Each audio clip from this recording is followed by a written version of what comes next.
그렇습니다. 보다 정확한 원인 분석과 대책이 시급한 그런 상황인데요. 그래서 저희들은 이 낙동강뿐만이 아니라 4대강의 다른 강들도 차례차례 다 취재해서 여러분들께 그 현상을 가감없이 보여드릴 계획입니다. 금강과 영산강에 이어서 낙동강에서까지 이렇게 큰빛 이끼벌레가 잇따라 발견되는 원인이 4대강 사업 때문이 아니냐라는 의혹은 여전히 제기가 되는데, 환경부는 큰빛 이끼벌레가 원래부터 있었고 생태계에 피해를 주지 않는다는 입장을 견지하고 있습니다. 자, 그렇다면 큰빛 이끼벌레라는 것은 도대체 뭘까요? 전문가에게 좀 여쭤보도록 하겠습니다. 강원도 환경연구소의 어류연구센터장을 맡고 계신 최재석 연구교수를 저희들이 연구실로 찾아가서 화상으로 연결했습니다. 최재석 교수님 나와 계시죠? 예, 안녕하십니까. 강원대 최재석입니다. 예, 안녕하십니까. 2008년에 큰빛 이끼벌레, 이런 그 태형동물, 쉽게 말하면 이끼벌레라고 하죠. 태형벌레에 대한 동물에 대한 보고서를 발표하신 걸로 알고 있습니다. 당시 연구의 내용이 어떤 것이었습니까? 저희들이 그때는 어류 피해에 대한 조사를 하면서요, 생태계에 미치는 영향에 대해서 전반적으로 조사를 했고, 큰빛 벌레에 대한 어떤 이끼벌레에 대한 생태를 연구를 했습니다. 예. 그런데 어류학자신데 왜 태형동물, 그러니까 이끼벌레를 연구를 하신 건가요? 그 주변에 있던 어민들께서 그 태형동물로 인해서 어류에 피해를 준다, 그리고 어획량에 피해를 준다고 해서 연구를 하게 되었습니다. 그리고 실제로는 이제 우리나라에도 전문가 한 분이 계시는데 그분께 의뢰를 드렸더니 거리가 너무 멀다고 연구를 못 하신다고 해서 제가 어쩔 수 없게 맡게 되었습니다. 그랬군요. 당시에 큰빛 이끼벌레하고 관련해서 실험한 내용이 있다고 들었습니다. 어떤 것이었습니까, 그거는? 크게 두 가지로 나눠볼 수 있습니다. 독성에 대한 실험 한 가지 하고요. 그 다음에 이제 생태에 관해서 실험을 했습니다. 그래서 독성에 관련된 것은 그 자체가 독성이 있는지 없는지, 그렇게 해서 독성이 없다라는 결론이 나왔고요. 또 하나는 얘네들이 포자를 갖고 있습니다. 그래서 포자에 대해서 독성이 있는지 없는지, 거기도 독성이 없는 걸로 나왔고요. 그 다음에 이제 바디에 대해서도 했습니다. 그랬더니 몸체에 대해서 했더니까 거기서도 독성이 없는 걸로 나왔습니다. 그러나 이제 얘네들이 자라면서 그 점점점 커지게 되면 이렇게 농구공보다도 더 크게 이렇게 자라게 되는데요. 겉에는 자라지만 속은 썩게 되거든요.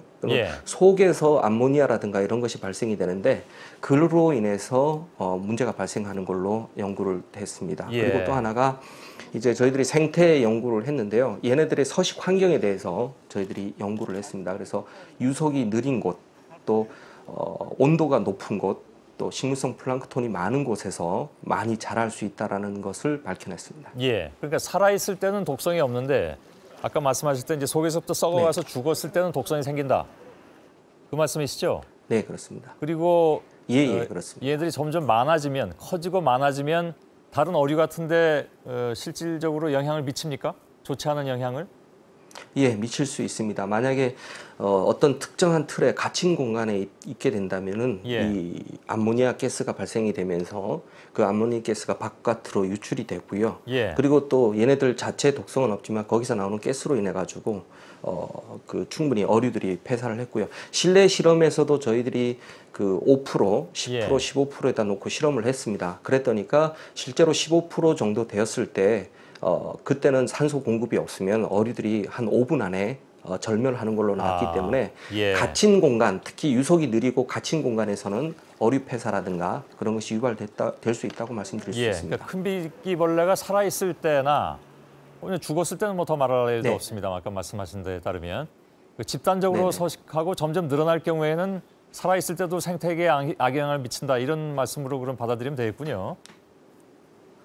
그리고 또 하나가 더 있다면 뭐냐면 바로 이제 그 자체가 자라면서 점점 부피가 커지죠. 그러면 다른 그 생물의 서식처에 얘네들이 부착을 해서 자랍니다. 그러면은 다른 생물들의 서식처를 잠식하기 때문에 다른 우리나라 토속 생물들이 그 주변에서 다 떠납니다. 그럼 우리나라 토속 생물의 서식처를 잠식하는 그런 악영향을 미칠 수 있다고 말씀드립니다. 혹시 사람한테 미치는 영향은 없습니까? 어떤 기자가 그걸 조금 먹어봤다고 하던데, 그랬더니 뭐 저 발진이 온몸에 나고 머리가 굉장히 아팠다, 뭐 그런 얘기가 있던데, 그 실제로 그렇게 독성이 있나 보죠. 근데 죽은 걸 먹은 걸까요, 그러면? 저희들이 연구한 결과에 의하면 자체 독성은 없기 예. 때문에 일부 썩은 것들을 먹음으로 인해서 예. 그 피부가 약하신 분들이라든가 그런 경우는 약간 알러지 증상 그런 경우가 나타나는 경우가 알겠습니다. 있습니다. 그러나 실제 독성에 의해서 어떤 피해는 없다고 말씀드릴 수 있습니다. 그 기자도 뭐 굳이 먹어볼 필요는 없었을 것 같은데 아무튼 그랬다고 하니까요. 네네. 고여 있는 물이라고 말씀하셨는데요. 그렇다면 최 네네. 교수님께서 보시기에 4대강은 물론 유속이 늦어졌다고 네. 아까 우리 구석찬 기자도 직접 유속을 재봐서 전해드렸습니다마는 이 4대강이 보가 많음으로 해가지고 유속이 느려지고 그래서 큰 이끼벌레가 그만큼 잘 자랄 수 있는 서식 조건이다 이렇게 보십니까? 제가 봤을 때는 충분히 4대강이 좋은 조건이 되는데요. 예. 4대강뿐만이 아니라 우리나라 하천 전반에 걸쳐서 많은 보가 있습니다. 예. 실제로 농업용 취수용 보라든가 아니면 공업용 취수용 보호 이래가지고 우리나라 곳곳에 보가 있기 때문에 그 보호로 인해서 4대강뿐만이 아니라 우리나라 전반에 걸쳐서 보가 많기 때문에 우리나라 하천 전체의 문제라고 저는 그렇게 말씀드리고 싶습니다. 그래서 그러면 유속이 느려지고 식물성 플랑크톤이 많아지면 언제든지 많이 번성할 수 있다는 것이죠. 알겠습니다. 4대강은 보를 많이 건설해서 물을 가둬두고 즉 평상시에 흘려보낼 물을 가둬둠으로써 물 관리를 한다라는 것이 큰 그 목적 중에 하나였습니다. 그렇다면 최 교수님께서는 4대강을 즉 보를 이렇게 많이 건설하기 전에 저 보를 다 건설하면 큰빛 이끼벌레가 많이 나오겠구나라고 예측을 하셨겠네요. 어느 정도는 만약에 식물성 플랑크톤이 늘어난다면 늘어날 수 있는 조건은 충분히 되겠구나라는 생각은 했습니다. 예, 알겠습니다. 그러면 지금 그 이끼벌레, 큰빛 이끼벌레 크기나 서식 정도를 볼 때 지금 4대강은 심각한 상황이라고 보십니까? 저는 4대강뿐만이 아니라 저희들이 조사를 해본 결과 그 각 대형 댐, 그다음에 일부 소형 저수지, 그리고 큰 강, 또 우리나라 전반적인 그 하천에도 전반적으로 다 문제가 된다고 봅니다. 이거는 4대강에 국한된 문제라고 보기에는 저는 약간 좀 무리수가 있다 보고요. 전 하천의 문제, 호수의 문제라고 저는 생각을 하고 있습니다. 지금 뭐 다른 강에서도 이게 다 발견이 되고 있다고 하니까 근데 단지 뭐 이 큰빛 이끼벌레뿐만의 문제는 또 아니겠죠. 그 뭐 녹조라고 흔히 뭐 녹차라떼라고 불리우는 그 현상도 그렇고. 근데 큰빛 이끼벌레는 청정수역에서도 출현한다는 말도 있던데요. 환경부 쪽에서 말을 들어보면. 그렇습니다.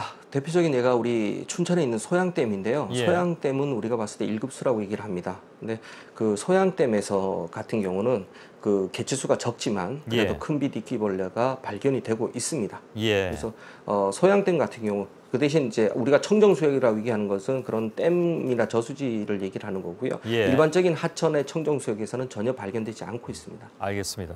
역시 고여있는 물이 문제다. 그러면 보를 열어서 물을 흘려보내면 큰빛 이끼벌레는 없어질 가능성이 크겠군요. 저는 그렇게 보지는 않습니다. 보통 이게 큰빛 이끼벌레가 많이 생기는 것이 수질학적인 문제의 관점으로만 보는데요. 저는 이걸 생태계 구조학적 문제라고 보고 있습니다.